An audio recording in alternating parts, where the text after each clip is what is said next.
तो दोस्तों, आज की जो कहानी है, जिनका नाम मांगी लाल है, और जब उन्होंने मेरे इस चैनल पर ड्राइवर लोगों की ये कहानियां सुनी तो उन्होंने मुझे कहा कि भाई मुझे भी अपनी कहानी सुनानी है। तो चलिए अब ये कहानी मांगी लाल भाई के पॉइंट ऑफ व्यू से सुनते हैं। दोस्तों, मेरा नाम मांगी लाल है और मैं राजस्थान के बीकानेर जिले का रहने वाला हूँ। गांव में लोग प्यार से मुझे मंगू कहकर भी पुकारते हैं। पेशे से मैं भी एक बस ड्राइवर हूँ, पर मैं किसी के भी यहाँ नौकरी नहीं करता, बल्कि मेरे पास खुद की बस है। आज मुझे बस चलाते हुए लगभग 25 साल हो चुके हैं और इन 25 सालों में मैंने 3 बस चेंज कर दी है, क्योंकि समय के साथ साथ बदलाव जरूरी होता है। लेकिन इन 25 सालों में मुझे कभी भी बस चलाते वक्त डर का एहसास नहीं हुआ, चाहे फिर वो दिन का समय हो या रात का समय हो। लेकिन एक बार मेरे साथ एक ऐसी घटना हुई थी जिसके बाद अब मैं कभी भी रात के समय बस नहीं चलाता हूँ, क्योंकि वह जो घटना थी वह कोई ऐसी वैसी या कोई छोटी मोटी डरावनी घटना नहीं थी, बल्कि वह एक बहुत ही बड़ा भूतिया जाल था जिसमें उस रात मैं फंस गया था। लेकिन वो तो मां करनी का आशीर्वाद और उनका साथ था जिसकी वजह से उस रात मेरी जान बच गई, वरना शायद आज मैं भी भूत बनकर किसी को परेशान करता रहता। क्योंकि उस दिन मेरे साथ वह जो घटना हुई थी, और अगर उस घटना में मैं मर जाता तो निश्चित रूप से मुझे पता है कि मैं भूत या पिशाच ही बनता। अब आप में से बहुत से लोग ये सोच रहे होंगे कि आखिर उस रात मेरे साथ ऐसा क्या हुआ था जिसकी वजह से मैं इतना दावे के साथ कह पा रहा हूं कि मैं अगर मर जाता तो भूत या पिशाच ही बनता और लोगों को परेशान करता। तो इसके बारे में आप कहानी में आगे जान जाओगे कि आखिर उस दिन मेरे साथ ऐसा क्या हुआ था जिसकी वजह से मरने के बाद मैं भूत या पिशाच ही बनता और लोगों को परेशान करता। जैसा कि मैंने आपको पहले बताया कि मैंने अब तक 3 बस चेंज कर दी है और अब मेरे पास जो बस है वो तीसरी बस है। लेकिन यह घटना तब की है जब मेरे पास दूसरी बस थी, यानी कि इससे पहले मैंने एक बस चेंज कर दी थी और यह दूसरी बस लेकर मैं आया था। और जितना मुझे याद है यह बात सन 2012 की है। उस वक्त मैंने नई बस निकलवाई थी, तो गांव की जितनी भी बुकिंग होती थी वह मेरे पास ही आती थी और गांव के सभी कामों में लोग मेरी बस को ही लेकर जाया करते थे, क्योंकि एक तो बस नई थी और इसके साथ ही शुरू से ही गांव में मेरा व्यवहार लोगों से काफी अच्छा रहा है। इसलिए अगर गांव में किसी के भी कहीं पर जाने का कोई काम होता था तो वह लोग मेरी बस को ही बुक करके लेकर जाया करते थे। और विशेष रूप से तो गांव की जो शादियां होती थी, उन शादियों में तो मुझे पता रहता था कि इतने दिन बाद उसके शादी है, तो वहां तो अपने को बस लेकर पक्का ही जाना है। जैसे अगर किसी लड़की की शादी होती थी तो लड़की वाले जब लड़की का लगन देने के लिए जाते थे तो लगभग मेरी ही बस को लेकर जाते थे, और अगर किसी लड़के की शादी होती थी तो उसकी बारात में मेरी ही बस को बुक करके लेकर जाते थे, क्योंकि उस वक्त गांव में अकेला मैं ही एक ऐसा इंसान था जिसके पास बस थी। अब ऐसे ही एक बार मेरे गांव में एक लड़के की शादी थी और लड़के के पिता ने मुझे लगभग 1 महीने पहले ही कह दिया था कि मंगू बारात में तेरी बस ही लेकर चलनी है, तो मैंने भी उन्हें हाँ कह दिया था। इसके बाद जिस दिन उस लड़के की शादी थी, उस दिन तय समय पर मैं बस लेकर गांव के चौक पर पहुंच जाता हूं, क्योंकि गांव के लड़कों की जितनी भी बारातें होती थी वह सभी लगभग गांव के चौक से ही रवाना होती थी। मां करनी का आशीर्वाद लेने के बाद में बारात को रवाना किया जाता था, और उस दिन भी सभी बाराती बारात में जाने के लिए मेरी बस में बैठ चुके थे और सभी ने मां करनी का आशीर्वाद लेकर बस को रवाना करने के लिए मुझे कहा। इसके बाद मैंने बस को स्टार्ट किया और हम लोग बारात लेकर हमारे गांव से निकल पड़े। उस दिन बारात ले जाते वक्त मेरी बस में महिलाएं, बच्चे और पुरुष सभी लोग बैठे हुए थे। सभी हंसी खुशी लड़की वालों के गांव की तरफ जा रहे थे। जो लड़की वालों का गांव था वो हमारे गांव से लगभग 300 किलोमीटर दूर था और उस दूरी को तय करने में लगभग 5 घंटे का समय लगने वाला था। और और उस दूरी को तय करने में लगभग 5 घंटे का समय लगने वाला था। इस वजह से मुझे पता था कि हमें पहुंचते पहुंचते रात हो जाएगी। कई जगहों पर तो आपने देखा होगा कि बारात जिस दिन जाती है उसी दिन रात को वापस लौट जाती है, और जिसकी शादी होती है उसके कुछ खास परिवारजन ही वहां रुकते हैं और दूसरे दिन आते हैं। लेकिन हमारे गांव में जो बारात जाती है वह सारी बारात ही उस दिन लड़की वालों के यहाँ रुकती है और फिर दूसरे दिन शाम तक अपने गांव वापस पहुंचती है। अब उस दिन रात के लगभग 8 बजे हम लोग लड़की वालों के गांव में पहुंचते हैं। वहां पहुंचने के बाद अक्सर जैसा शादियों में होता है कि परिवार, रिश्तेदार और गांव के लोग नाच गाने में व्यस्त हो जाते हैं, लेकिन मुझे तो अपनी बस का ध्यान रखना था। इसीलिए मैं चाय नाश्ता करके वापस अपनी बस में आकर आराम करने लगता हूँ। जब मैं चाय नाश्ता करके वापस बस में आया था तो उस वक्त तक रात के लगभग 10 बज चुके थे और अब बारात भी बैंड बाजे के साथ लड़की के घर की तरफ रवाना हो गई थी। अब बारात को वहां से गए हुए काफी समय हो चुका था, इसलिए मैंने भी सोचा कि क्यों ना बस को थोड़ा आगे की तरफ लड़की वालों के घर के थोड़ा करीब लेकर चलते हैं और वहीं पर कोई अच्छी सी जगह देखकर इसको खड़ा कर देंगे। अब ऐसा सोचकर मैंने बस को स्टार्ट किया और आगे की तरफ बढ़ने लगा। अब मैं बस को धीरे धीरे लेकर जा रहा था, लेकिन तब तक बारात बैंड बाजे के साथ काफी आगे जा चुकी थी। अब मुझे वह दिखाई भी नहीं दे रही थी और ना ही मुझे लड़की के घर का कुछ अता पता था। रात के समय उस घने अंधेरे में उस सुनसान रास्ते पर मैं बस को लेकर अकेला ही धीरे धीरे आगे बढ़ रहा था। तभी मुझे सड़क के किनारे एक आदमी खड़ा हुआ दिखाई देता है। उसको देखकर मैंने सोचा कि इस आदमी से पूछते हैं कि आखिर लड़की वालों का घर किस तरफ है और यहाँ बस को खड़ी करने के लिए आसपास में कोई अच्छी सी जगह है या नहीं।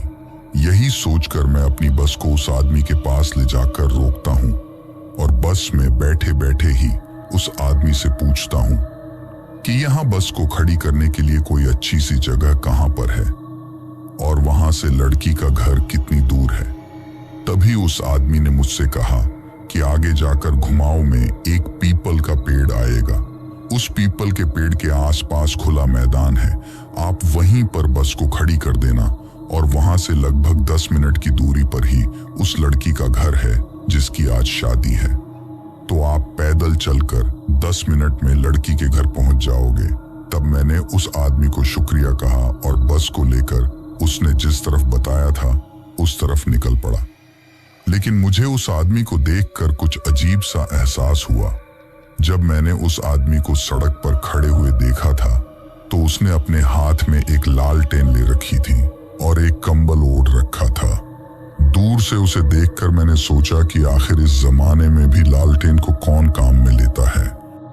आज के टाइम में तो लगभग सभी के पास टॉर्च होती है और इतनी गर्मी में भी इस आदमी ने यह इतनी मोटी और भारी कंबल क्यों ओढ़ रखी है। पर मैंने इन सब बातों पर ज्यादा ध्यान नहीं दिया। मैंने सोचा कि शायद उसकी तबीयत खराब होगी, लेकिन इससे भी ज्यादा अचंभा मुझे तब हुआ जब उस आदमी के पास बस रोककर मैंने उससे रास्ता पूछा था। जब मैंने बस को रोककर उससे रास्ता पूछना चाहा तो मेरी नजर उसके चेहरे की तरफ गई। उसके चेहरे को देखकर मुझे यह समझ नहीं आ रहा था कि यह आदमी है या औरत, क्योंकि उसके सिर के बाल औरतों के जितने लंबे लंबे थे और उसने अपने ललाट पर एक मोटी सी काली बिंदी लगा रखी थी और होठों पर औरतों की तरह लिपस्टिक भी लगा रखी थी। लेकिन आमतौर पर जैसा कि आपने देखा होगा कि औरतें लाल या गुलाबी रंग की लिपस्टिक ज्यादा लगाती हैं, लेकिन उसने काले रंग की लिपस्टिक अपने होठों पर लगा रखी थी, जिसकी वजह से उसके होंठ बिल्कुल काले दिखाई दे रहे थे।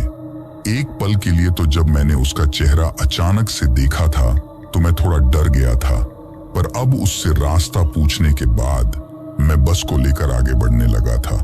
लेकिन जब मैं बस को लेकर वहां से आगे बढ़ रहा था तो मैंने बस के साइड मिरर में देखा कि वह आदमी बस के पीछे सड़क पर खड़े हुए एकटक मेरी बस को देखे जा रहा है। क्योंकि उसने हाथ में जली हुई लालटेन ले रखी थी, इस वजह से उस लालटेन की रोशनी के कारण मुझे वह उस घने अंधेरे में भी बस के साइड मिरर में दिखाई दे रहा था। लेकिन अभी तक भी मेरे दिमाग में ऐसा कुछ नहीं था कि आज मेरे साथ कुछ गलत हो सकता है।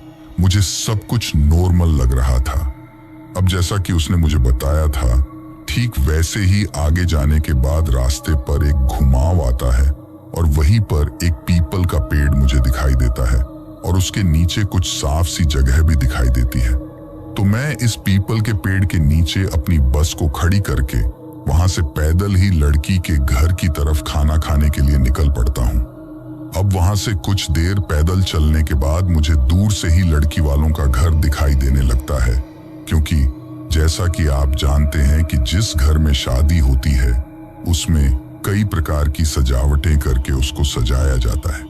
कई प्रकार की लाइटें और रोशनियां लगाई जाती हैं और उन लाइटों और रोशनियों को देखकर ही मैं दूर से समझ गया था कि यह लड़की वालों का ही घर है। जब मैं उसके पास गया तो मुझे वहां मेरे गांव के लोग भी दिखाई देने लगे थे। तभी अचानक से मुझे वहां पर जिस लड़के की शादी थी उसके पिता दिखाई देते हैं और वो मुझे कहते हैं कि अरे मंगू, कहाँ था तू? क्या तूने खाना खा लिया? तो मैंने कहा कि नहीं, अब खाऊंगा। तो उन्होंने कहा कि ठीक है, खाना खा ले। इसके साथ ही उन्होंने मुझसे कहा कि बस की डिग्गी में कुछ सामान रखा हुआ है जिसकी फेरों के टाइम पर हमको जरूरत पड़ेगी, तो तू बस के आसपास ही रहना। जब जरूरत पड़ेगी तो मैं खुद उस सामान को लेने आ जाऊंगा या किसी और को भेज दूंगा। तो मैंने उनसे कहा कि ठीक है, आप आ जाना, और उनसे इतना कहकर मैं खाना खाने लग जाता हूँ। खाना खाने और थोड़ा इधर उधर घूमने के बाद जब मैंने मोबाइल में टाइम देखा तो उस वक्त रात का 1 बज चुका था। तभी मैंने सोचा कि बस में चलकर थोड़ा आराम करते हैं, और फिर लड़के के पिता ने भी मुझसे कहा था कि बस की डिग्गी में कोई सामान रखा हुआ है और मुझे बस के आसपास ही रहना है। इसीलिए मैं वहां से अकेला ही बस की तरफ चल पड़ता हूँ। अब उस सुनसान रास्ते पर मैं मेरी बस की तरफ जा ही रहा था कि तभी मुझे दूर से दिखाई देता है कि कोई मेरी बस के पास खड़ा है। लेकिन शायद वो जो कोई भी था उसने दूर से ही मुझे आता हुआ देख लिया था और इसीलिए वह वहां से गायब हो गया था। जब मैं बस के पास पहुंचा तो मैंने बस के चारों तरफ चक्कर लगाकर देखा, पर मुझे वहां कोई दिखाई नहीं दिया। अब मैं उस चीज को नजरअंदाज करके बस में चढ़ने की कोशिश करता हूं। अभी मैं बस में चढ़ने ही वाला था कि तभी मुझे कुछ दिखाई देता है। जब मैंने गौर से देखा तो मुझे बस के चारों तरफ एक लाल रंग का धागा बंधा हुआ दिखा।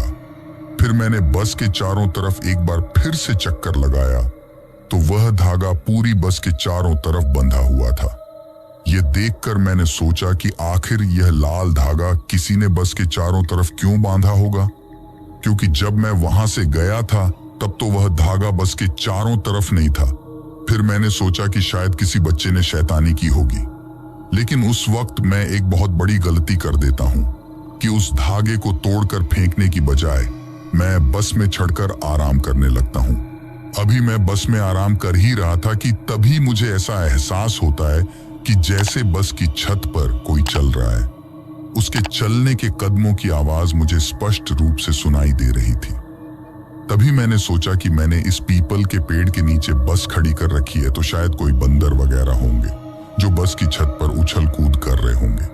लेकिन थोड़ी ही देर में मेरा यह शक गलत साबित हो जाता है, क्योंकि जब मैंने गौर से उस आवाज को सुना तो मुझे यकीन हो गया कि यह कोई बंदर के उछल कूद करने की आवाज नहीं है, बल्कि यह किसी इंसान के कदमों की आवाज है। तभी मैंने बस में बैठे बैठे ही खिड़की से अपना सिर बाहर निकालकर आवाज लगाई कि कौन है बस के ऊपर, लेकिन मुझे जवाब में कोई आवाज सुनाई नहीं देती है। लेकिन जैसे ही मैंने आवाज लगाई तो वह आवाज आना बंद हो जाती है। उस आवाज के बंद होते ही मैं भी थोड़ी देर के लिए शांत बैठ गया, लेकिन थोड़ी ही देर बाद फिर से वही आवाज आने लगती है। इस बार मैंने जैसे ही खिड़की से आवाज लगाने के लिए अपना सिर बाहर निकाला तो मुझे बस के बगल में एक परछाई दिखाई देती है। वह परछाई उसी इंसान की थी जो बस के ऊपर खड़ा था। उस परछाई को देखकर मुझे यकीन हो गया था कि बस के ऊपर कोई ना कोई तो है। इसीलिए उसके बाद मैं बस से नीचे उतरता हूँ और बस के पीछे जाकर सीढ़ियों से बस के ऊपर चढ़ने लगता हूँ। बस के ऊपर चढ़ते ही मैंने जो देखा उसे देखकर मेरी तो हालत ही खराब हो जाती है। जब मैं बस के ऊपर चढ़ा तो मैंने देखा कि बस के ऊपर वही आदमी खड़ा था जिसने थोड़ी देर पहले मुझे यहाँ आने का रास्ता बताया था। ये वही आदमी था जिसके बारे में मैंने आपसे जिक्र किया था, वही काली बिंदी और काले होठों वाला।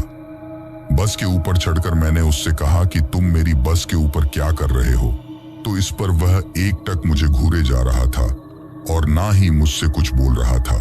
तभी मैं उससे कहता हूँ कि चलो उतरो मेरी बस से नीचे।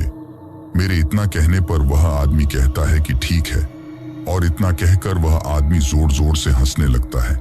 इसके बाद एक पल के लिए तो मैं सोचने लगता हूँ कि यह आदमी शायद दिमाग से थोड़ा पागल है, लेकिन मुझे क्या पता था कि वो पागल नहीं बल्कि लोगों को पागल करने वाला है। अभी हम दोनों एक दूसरे को एकटक देखे जा रहे थे कि तभी अचानक हंसते हंसते वह आदमी बस की छत के ऊपर से अचानक अपने दोनों हाथों को फैलाता है और हवा में उड़ने लगता है। यह देखकर तो मेरी तो हवाइयां ही उड़ गई थीं। अब वह आदमी जोर जोर से हंसते हुए बस के चारों तरफ उड़ रहा था और बस के चारों तरफ चक्कर लगा रहा था। अब तक मुझे समझ आ चुका था कि आज मैं एक बहुत बड़ी मुसीबत में फंस गया हूँ। एक तो चारों तरफ वैसे ही इतना घना अंधेरा था और ऊपर से यह नजारा देखकर तो मेरे पैर थर थर कांपने लगे थे। अभी मुझे ऐसा लग रहा था कि जैसे थोड़ी ही देर में चक्कर खाकर मैं बस से नीचे जमीन पर धड़ाम से गिर जाऊंगा। लेकिन तभी वह उड़ता हुआ आदमी अचानक से मेरे ऊपर आता है और उसने जो कंबल ओढ़ रखी थी उसको फैलाकर मेरे ऊपर बैठ जाता है। अभी मैं खड़ा हुआ था और वह मेरे कंधों पर किसी बच्चे की तरह बैठा हुआ था। इसके बाद उसने जोर से मेरी गर्दन को ऊपर की तरफ खींचा। मुझे ऐसा लग रहा था कि जैसे वह मेरी गर्दन को उखाड़कर मुझे मारना चाहता हो। मैं उससे यह कहना चाह रहा था कि मुझे छोड़ दो, मेरी जान बख्श दो, लेकिन उस टाइम मेरे हलक से आवाज तक नहीं निकल रही थी। तभी मुझे अचानक ऐसा लगा कि जैसे मेरे शरीर के अंदर की सारी ऊर्जा खत्म हो गई हो। मेरे अंदर अब खड़े रहने की बिल्कुल भी हिम्मत नहीं बची थी और मैं अचानक से बस की छत के ऊपर गिर जाता हूँ। मैं तो बस की छत पर गिर जाता हूँ, लेकिन वह आदमी वैसे की वैसे ही हवा में बैठा रहता है और मेरे नीचे गिरते ही अचानक से वह मेरी छाती पर आकर बैठ जाता है और इसके बाद वह बहुत जोर से मेरा गला दबाने लगता है। अब जैसे ही वह मेरा गला दबाता है तो मेरे मुंह से पता नहीं अचानक कैसे, लेकिन एक जोर की चीख निकल जाती है। अब मुझे ऐसा लग रहा था कि जैसे थोड़ी ही देर में मेरी सांसें रुक जाएगी और यह आदमी मुझे मार देगा। जब वह मेरी छाती पर बैठकर मेरा गला दबा रहा था तो मैं आंख फाड़कर उसके चेहरे की तरफ देख रहा था और अपने दोनों हाथों से अपने गले को छुड़ाने की कोशिश कर रहा था। अपने गले को उसके चंगुल से छुड़ाते हुए जब मैंने उसकी तरफ देखा तो उसके मुंह से अचानक साइड के 2 दांत लंबे होकर बाहर निकलने लगते हैं और उसके मुंह के अंदर से अचानक खून की लार गिरने लगती है और उसकी आंखें पूरी तरीके से सफेद हो जाती हैं। उस वक्त उसका वह चेहरा मुझे इतना ज्यादा डरावना लग रहा था कि मुझे लगा कि गले के दबने से तो पता नहीं मेरी मौत होगी या नहीं होगी, लेकिन अगर मैंने ज्यादा देर तक इसके चेहरे को देखा तो डर के मारे मुझे हार्ट अटैक आ जाएगा और मैं वैसे ही मर जाऊंगा। तभी मैंने अचानक से अपनी आंखें बंद कर ली और एक बार फिर से अपना पूरा जोर लगाकर उसके हाथों से अपने गले को छुड़ाना चाहा और अब मैं मन ही मन मां करणी को याद कर रहा था कि हे माता, किसी भी तरह आज मेरे प्राण इस राक्षस से बचा लो, क्योंकि अब तक मुझे समझ आ चुका था कि यह कोई आम इंसान नहीं है बल्कि कोई भूत पिशाच या कोई बहुत ही बुरी और गंदी आत्मा है जिसके चंगुल में आज मैं फंस गया हूं और आज यह मेरी जान लेकर रहेगी। तभी अचानक से पता नहीं कहां से पर मुझे मेरे कानों में किसी की आवाज सुनाई देती है। जब मैंने गौर से उस आवाज को सुना तो वह उसी लड़के के पिता की आवाज थी जिस लड़के की आज शादी थी और यह वही आदमी था जिन्होंने थोड़ी देर पहले मुझसे कहा था कि बस की डिग्गी में कोई सामान रखा हुआ है और उसे लेने के लिए मैं आऊंगा या किसी और को भेज दूंगा।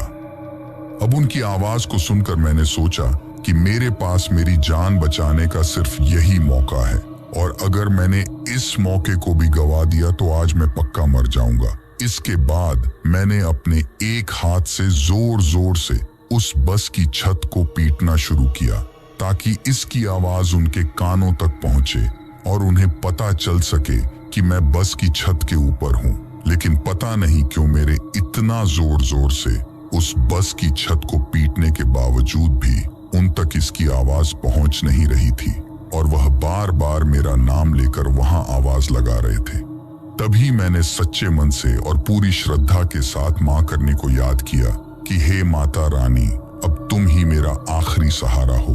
अभी मैं उन्हें याद कर ही रहा था कि तभी अचानक पता नहीं कैसे, पर जिस पीपल के पेड़ के नीचे मेरी वह बस खड़ी थी और जिसके नीचे बस की छत पर उस राक्षस ने मुझे पकड़ रखा था, उस पीपल के पेड़ की एक बहुत मोटी और बड़ी टहनी टूटकर उस राक्षस के ऊपर गिर जाती है।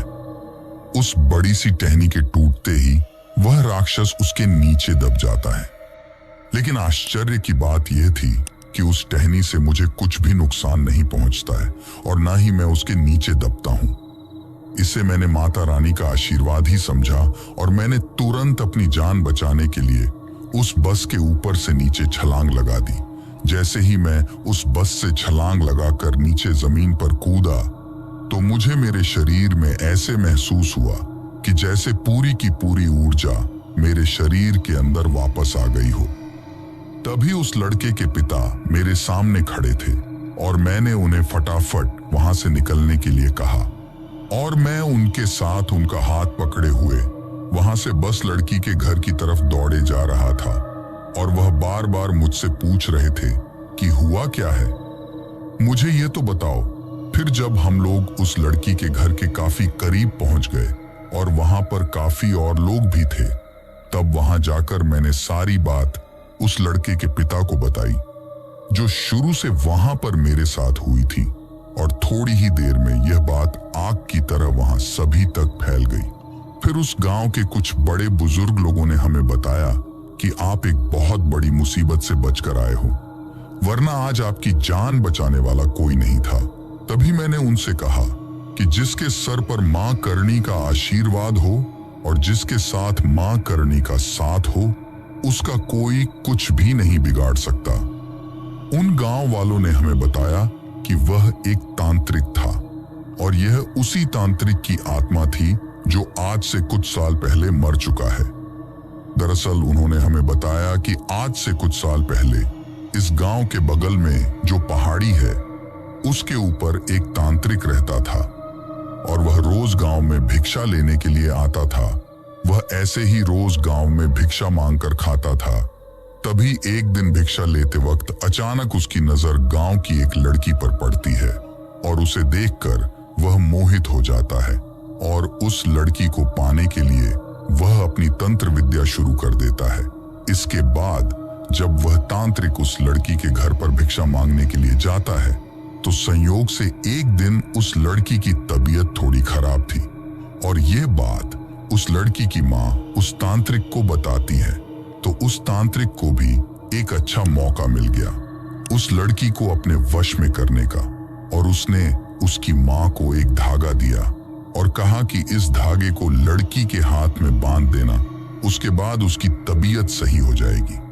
उस धागे को बांधने के बाद में लड़की की तबीयत तो ठीक हो गई थी, लेकिन अब वह लड़की धीरे धीरे उस तांत्रिक की तरफ आकर्षित होने लगती है, और तांत्रिक की तंत्र विद्या के कारण वह लड़की धीरे धीरे उस तांत्रिक की तरफ पूरे तरीके से आकर्षित हो जाती है, जिसके चलते थोड़े ही दिनों बाद वह तांत्रिक उस लड़की को हासिल करने में सफल हो जाता है। लेकिन एक दिन अचानक उस लड़की के हाथ से वह धागा टूट जाता है, और उस धागे के टूटते ही उस तांत्रिक की तंत्र विद्या का सारा असर उस लड़की के ऊपर से हट जाता है, और तंत्र विद्या के असर के हटते ही उस लड़की को समझ में आ जाता है कि उस तांत्रिक ने उसके साथ बहुत गलत किया है। इसके बाद उसने अपने आप पर मिट्टी का तेल छिड़क कर खुद को आग लगा ली। उसे आग में जलता हुआ देखकर गांव के लोगों ने और उसके घर वालों ने उसको बचाया, लेकिन तब तक वह काफी ज्यादा जल चुकी थी और मरते मरते वह उस तांत्रिक को श्राप देकर जाती है कि आने वाली अमावस्या तक वह तांत्रिक भी मर जाएगा। अब तांत्रिक को भी इन सब के बारे में पता चलता है, लेकिन उसे अपनी तंत्र विद्या पर बहुत भरोसा था। उसने सोचा कि मेरे साथ ऐसा कुछ नहीं हो सकता, क्योंकि मेरे पास तो बहुत महान शक्तियां और तंत्र विद्या है। मेरे ऊपर किसी के भी दिए हुए श्राप का कोई असर नहीं होगा। अब जैसा कि उस लड़की ने मरते वक्त श्राप दिया था, तो आने वाली अमावस्या तक सभी गांव वालों को इस बात का इंतजार रहता है कि आखिर अमावस्या के दिन क्या होता है। लेकिन अमावस्या के दिन भी कुछ नहीं होता। सभी लोगों को लगता है कि तांत्रिक के पास तंत्र विद्या और कोई शक्तियां हैं, उसको कुछ नहीं होगा, और सभी लोग निराश होकर सो जाते हैं। लेकिन जैसे ही दूसरे दिन यानी कि अमावस्या के अगले दिन उठते हैं और गांव से कुछ लोग बाहर निकलकर उस पीपल के पेड़ की तरफ जाते हैं, तो उन्हें उस पीपल के पेड़ के नीचे उस तांत्रिक की लाश फांसी पर लटकी हुई मिलती है, जिसे देखने के बाद पूरे गांव में भय का माहौल हो जाता है। अब यह वही तांत्रिक की दुष्ट आत्मा है जो मरने के बाद भी लोगों को परेशान करती है, और अगर इस गांव में किसी भी लड़की की बारात आती है तो वह आत्मा कुछ ना कुछ ऐसा करती है जिसकी वजह से उस लड़की की शादी पूरी ही ना हो और वह रूप बदलकर दूसरे गांव से आने वाले लोगों को भटकाती है। तभी उन गांव वालों ने हमसे कहा कि आज इस लड़की की शादी करवाने के लिए जो पंडित जी आए हुए हैं, वो एक बहुत ही बुद्धिमान और शक्तिशाली पंडित हैं, जिनके पास कई सिद्धियां हैं। तो उन्हें लेकर सभी लोग उस पीपल के पेड़ की तरफ जाते हैं, क्योंकि मैंने उनसे कहा था कि किसी भी तरह मुझे वहां से अपनी बस को लेकर आना है, तो इसीलिए मेरी मदद के लिए वह लोग मेरे साथ वहां पर गए।